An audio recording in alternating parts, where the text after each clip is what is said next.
Hello, Lagos. Good afternoon, and welcome to Broad Street Drive, the show where we put some context on business issues and stories happening here in Nigeria and around the world. I am Hilary Noruka. For the next 25 minutes or so, we are stepping away from the trading floor and onto the pitch because right now the biggest show on earth is underway. I'm talking about the 2026 FIFA World Cup that kicked off 4 days ago across the United States, Mexico, and Canada. 48 teams, 104 matches, 16 host cities, and a tournament that's already being called the largest in football history. But today we're not talking about goals, assists, or who's topping the group tables. I'll leave that for Femi and Ang. We are talking about the money behind the action because World Cup isn't just a football tournament, it's of the and then it's up. We're talking broadcast rights deals worth billions of dollars, sponsorship contracts from the world's biggest brands, host cities spending fortunes on infrastructure, hoping tourism money will flow to their countries. Prize money flowing to federations, and the question of how much of that actually reaches the players. And of course, winners and losers, because in an event like the World Cup, not everyone profits equally, and some host economies are still counting the cost of cups gone by. To help us break all of this down, I'm joined by someone with a front row seat to how major sporting events are run from not from the commentary box, but from the operations side. Chidebere Izani is the Communications and Marketing Officer of the Nigeria University Games Association. She's also the chairperson of Media and Communications at the International University Sports Federation. She brings real on-the-ground experience, having served on the spectator services team at the Qatar 2022 World Cup and worked within the organizing committee of the 2025 FISU World University Games. Chidebere, welcome to Broad Street Drive here on 99.3 Nigeria Info FM. Thank you, Hilary. I hope you can hear me clearly. Yes, I can hear you, and Lagos can hear you. You know, you're speaking That's all great. the way from Abuja, and Lagos can hear you this afternoon. Yeah, thank you very much, Hilary. The FIFA World Cup is always an exciting event. It's way bigger than anything in sports, maybe just closely contested by the IOC Olympics. So yeah, when you're talking numbers in sports, it brings smiles and then it brings sorrows if you're not part of it. Well, of course, smiles. Well, I'm wondering who is sorrowful apart from losing teams. But by Nigeria. the way, something like that. So let's get right into the action. Talk to us. Yes. Just how big is the World Cup in terms of spending? So the spending is divided into tiers, and just for comprehension, the FIFA funding or financing process is calculated in cycles of 4 years. So it's not just what's happening in 2026. These are projected sums that we expect to see, then the cycle closes after this World Cup and a new cycle opens for the next World Cup.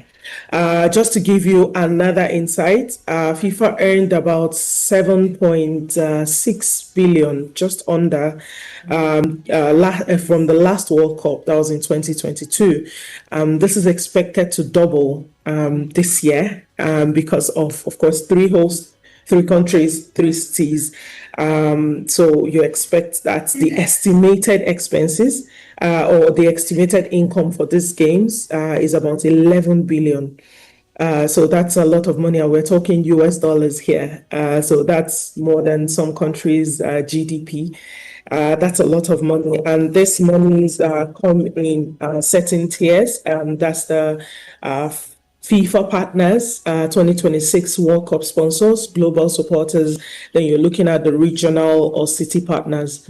And these are all expenses or income that is expected to have about 40.9 billion added global GDP, because we're from organizing the event, you're looking at 290 jobs in the USA alone just for the World Cup, because most cities are situated, like for instance, England in Kansas. They're not the only ones there.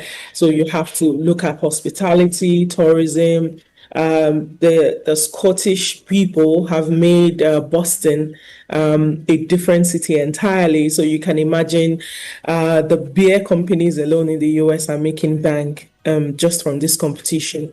But some of the main earning spaces for FIFA is in its sponsorship, and even these are divided into tiers. So the sponsors for FIFA, they have the long-term partners like Adidas, Coca-Cola, Hyundai, Visa, Qatar Air, some of other long-term partners. And then there are specific, like tournament-specific partners or tournament-specific sponsors. For instance, these are across Canada, Mexico, USA. These are some of the ones you see on your TV or that you see on, if you've paid attention to the World Cup, it's not the same branding in stadiums in the US that you see in Mexico and you see in Canada. So these are all like tournament specific sponsors. And then from sponsors, you have the marketing rights. So this cycle's projected marketing rights is about 2.8 billion. FIFA has also supporters. So you're not When you just say talking marketing about rights, sponsors. what exactly do you Yeah. mean? Can you break it down?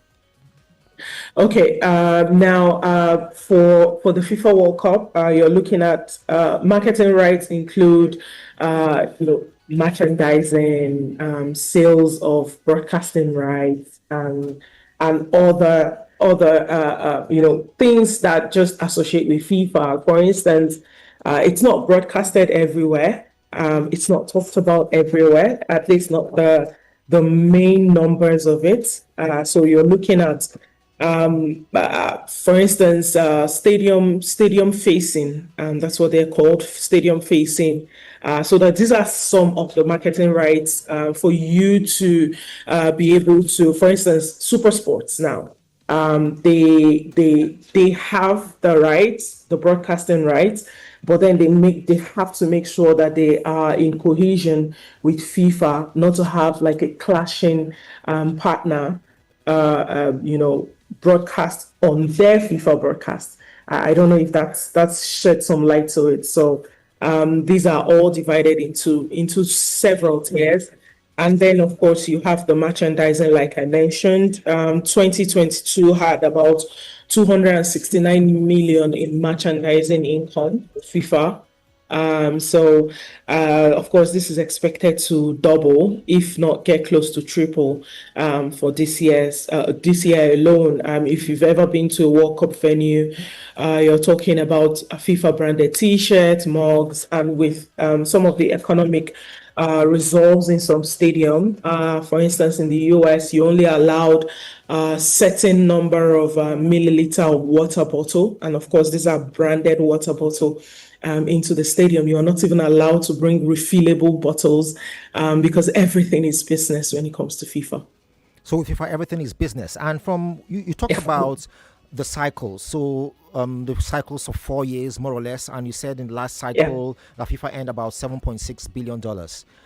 And it looks Yes. like the World Cup is really the center of this cycle because I just I did a little bit of research and I realized that over the last 5 or so cycles, the World Cup alone accounted for about 80% of FIFA's earnings for the cycle, which makes it a big deal. Yes, because this is when everybody from across the world comes together in one place. Remember, most of this are surrounded around the event itself. Yes, they do have the long-term partners, but the income really begins to flow with the marketing rights and the merchandising, and of course the broadcasting rights as well. This event, broadcasting alone, has over 20 rights holders. Of course, they fall on different tiers from those who will broadcast all the games and those who have picked to broadcast just some of the games. So if you look at it in that sphere, you're looking at the whole world. There are, I think, about 3 broadcast owners in Africa, and we know where we get our source from. And then this goes on to every other part of the world. So yeah, it's the World Cup itself it's where the magic happens, because FIFA, yes, they can sell some branded items, but these are more appreciative when the games are coming in. If you had watched the game, I think it was yesterday or day before, where a small nation like Haiti, they were all dressed in an Adidas shirt, because that's sponsored by the team is sponsored by Adidas.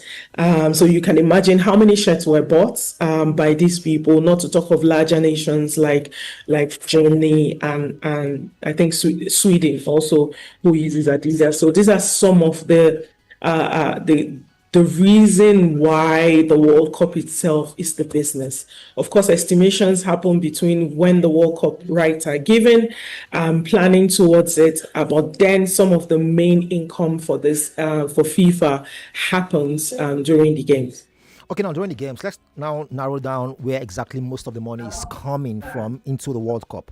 So I took a look at data from 2010, from 2010 when South Africa hosted, to 2014 when Brazil hosted, 2018 Russia, 2022 Qatar, and now USA, Canada, and Mexico. And I realized that broadcasting rights averaged 83% of the World Cup earnings, more or less. So talk to us about that. Like, who is paying all this money? It means that of the 7.6 billion made the last cycle, and you said that it's expected or estimated to double. So maybe 14 billion or Yeah, thereabouts. about 11 billion. 11 billion. Okay. Yeah, thereabout. So if you take 80% of 11 billion, we are talking about around $9 billion that broadcasters are paying. So Yes. how big a deal is this? Who is paying all this money, and how do the broadcasters make their money back? For different broadcasters have for instance, in Canada, I think TSN is the official broadcast partners. I don't know which company has this in the US. In this region, you have Canal Sports that have the broadcasting rights, but then these broadcasting rights are further sold to other TV stations or broadcast partners. You can imagine the opening ceremony was watched by over almost very close to 2 billion people in the world. That is almost every cell phone, almost every television. And of course, we're not even counting those who watched in groups, which these are only counted based on the active devices and particular channels that have plugged into these games. So imagine those who decided to watch in groups of hundreds or thousands. We have not counted them individually. So yes, of course, the World Cup is, you see people who stay awake, at least I did stay awake to watch the Haiti game at 3 a.m. So that's a lot of income. And then for the broadcasters themselves, it's the advertising that they have to do. So companies know that there will be billions of eyeballs in every game at the World Cup. So we want to get our companies in the faces of these billions of people. And remember, I explained earlier that there are tiers to this broadcast, this sponsorships, if you call them, or this marketing process. You have the FIFA partners, you have the World Cup specific partners that you see most of the broadcasters will use, and then you have the global sponsors, and then, for instance, McDonald's is almost on every broadcast presentation. And then you have the regional ones. So people who plug in some of the monies, if not a lot of it, are the global partners, the FIFA partners themselves, and of course the regional partners. Because say NTA, or let's say Nigeria Info has the right to broadcast the FIFA World Cup. You would go to every Nigerian company to say, hey, we have the 1 hour before the competition starts, maybe in an interval of 3 commercial cycles. We have now, with the new innovation in FIFA in this year's World Cup, where there's the hydration breaks, Yeah. those are commercial ventures. And Yeah, then you because I have look at another. that. It looks like FIFA is looking for every avenue to make money. So I think a lot of people have been critical of this, but you also have to consider, yes, the players in some stadium, they're air conditioned, so maybe not necessarily the hydration breaks, but it's quite hot. And for the group stages, especially, you have to play a lot of these games starting at the top of the hour at noon. So it would be quite hot. You can understand it.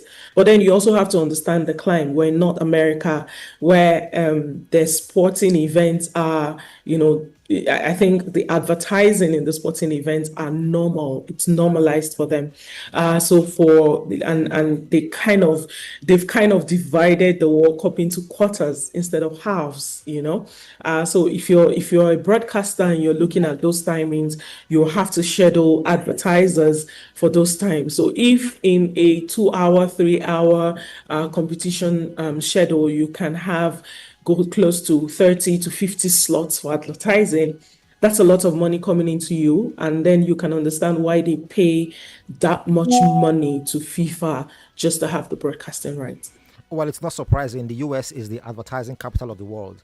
I remember speaking with a Yeah. friend of mine, an American friend of mine, sometime. A baseball game was going on, right? And we were together somewhere. And it looked like the baseball game was going on like forever. It didn't end. And so he explained to me that it had been going on for, I think, at least 24 hours or so. I'm not sure how baseball is played, but and advertisers are just taking advantage of all the breaks over and again. But away from adverts, but Lagos, let's also remind you that you can watch this. We are live on Facebook and we are live on YouTube. So we are on Facebook and YouTube. Search for Nigeria Info on both platforms, and you'll be able to watch us and see Chidebere Zani live. So Chidebere, now away from the sponsorships and merchandising and broadcast rights, let's talk about the ticket sales. I think the prices Yeah. are insane. Just before I came here, just before I came into the studio, I went to on FIFA's website and I just to carry out an experiment, and I saw the prices of the semi-final matches, about $10,000. I didn't even see any for the final. Looks like the tickets for the finals are sold out. How is it so expensive? $10,000 for just one ticket to watch a football match, 90 minutes.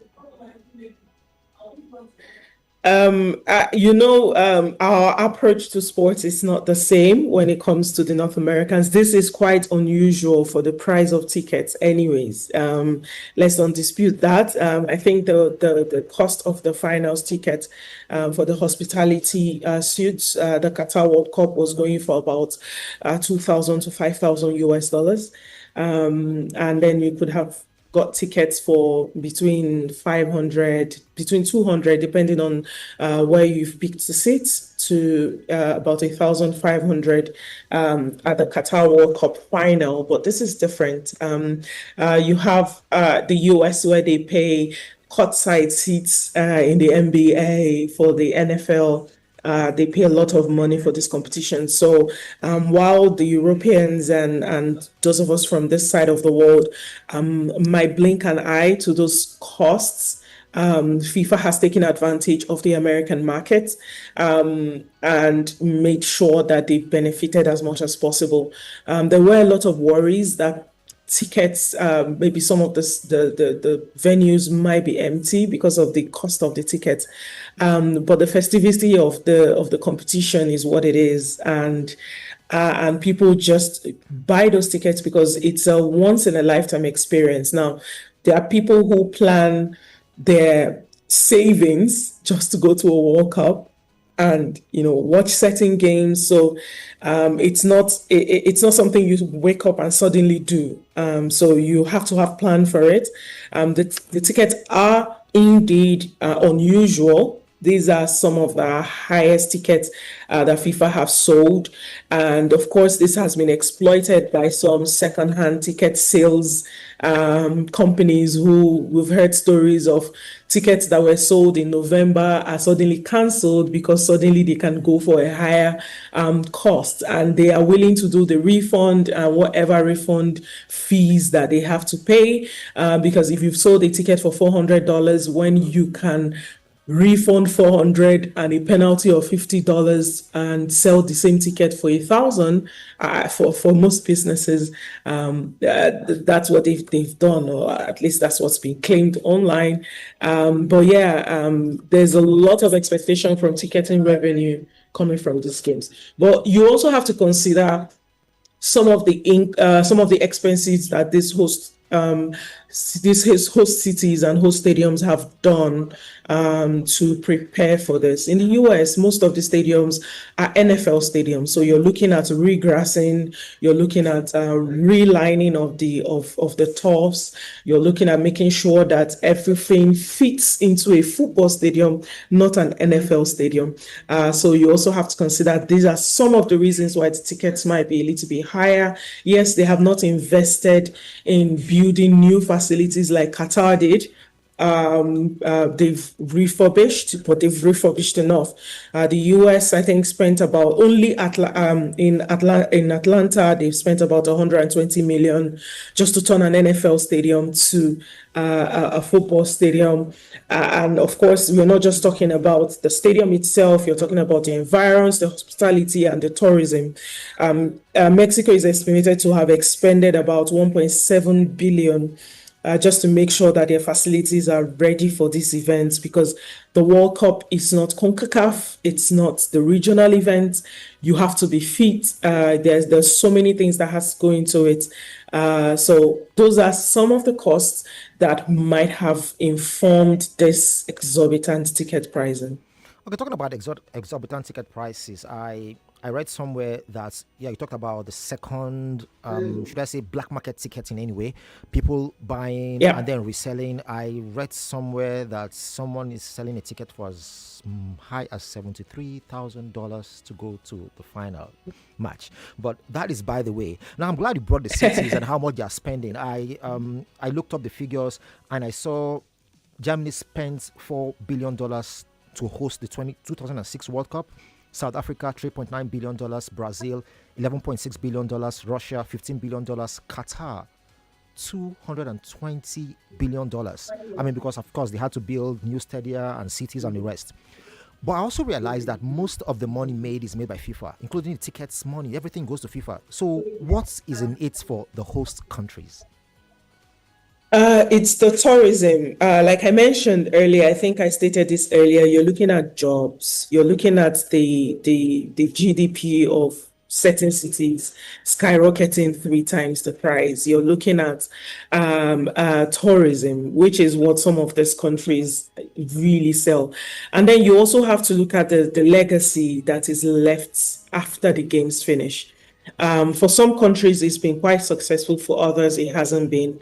You hear about the giant whale venues that are built for mega sports events, and some of them don't maintain it. But then you look at the likes of Japan, Korea, who built these facilities and have subsequently used them well, like Germany, refurbishing, helping clubs to make money by, their stadiums are up to par, building facilities within their venues, because you're not talking about only the competition venues, you're talking about trainings, hotels, people who sell on the streets. So there's definitely an increase in the GDP of any nation that host the World Cup.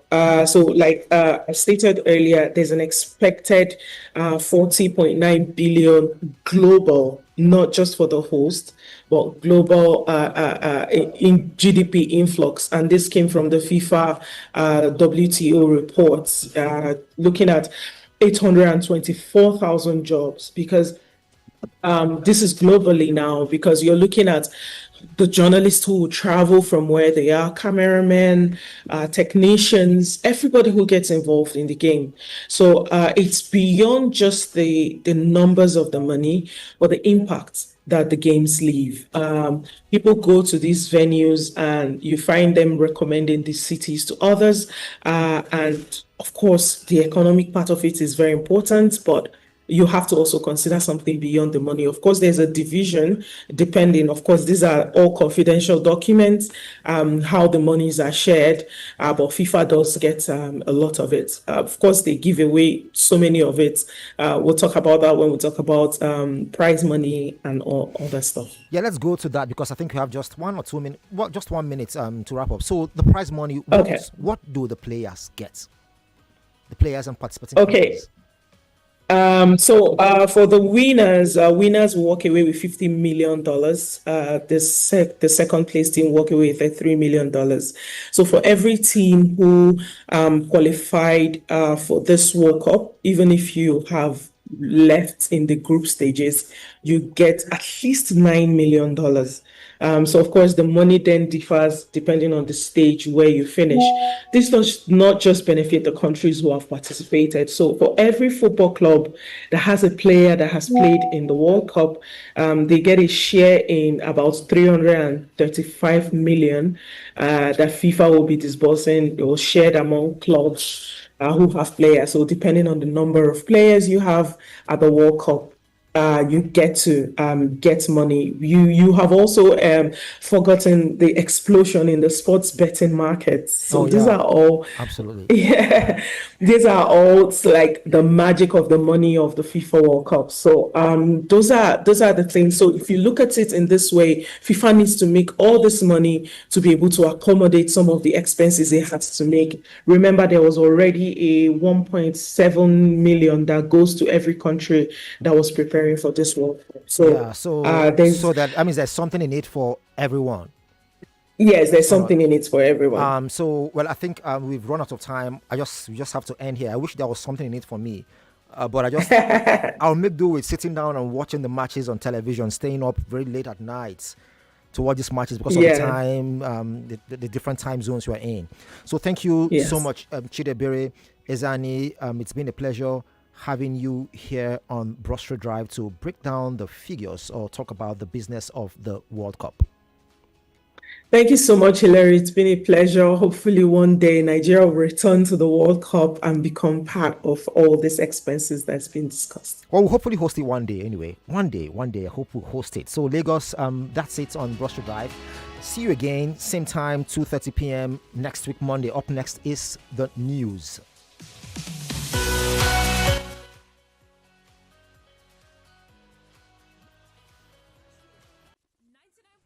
Nigeria Info. We are more than just radio.